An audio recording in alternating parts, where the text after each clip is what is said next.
Praise the lord. June 13, 2024. ఎల్లప్పుడూ సంతోషముగా ఉండుడి, ఎడతెగక ప్రార్థన చేయుడి, ప్రతి విషయమునందు కృతజ్ఞతాస్తుతులు చెల్లించుడి.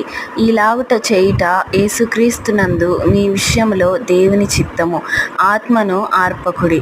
తెస్సలోనికయులకు రాసిన మొదటి పత్రిక 5వ అధ్యాయము 16వ వచనం నుండి 19వ వచనం వరకు. ఆమేన్. ఎల్లప్పుడూ మనము సంతోషముగా ఉండాలి. ఎన్ని కష్టములున్ననో, ఇబ్బందులున్ననో దేవుడున్నాడన్న నమ్మకముతో మనము సంతోషము కలిగి ఉండాలి. ఎడతెగక ప్రార్థన చేసి ఆయన యందు విశ్వాసము కలిగి ఉండాలి. దేవుడు మన జీవితంలో చేసిన ప్రతి గొప్ప కార్యానికి కూడా కృతజ్ఞతాస్తుతులు ఆయనకు చెల్లించాలి. అలాగున కృతజ్ఞత కలిగి జీవించుట యేసుక్రీస్తునందు మన విషయములో దేవుని చిత్తమై ఉన్నది. ఎల్లప్పుడూ ప్రార్థనందు మెలకువగా ఉండి ఆత్మను ఆరకుండా చూసుకోవాలి. ఆమేన్.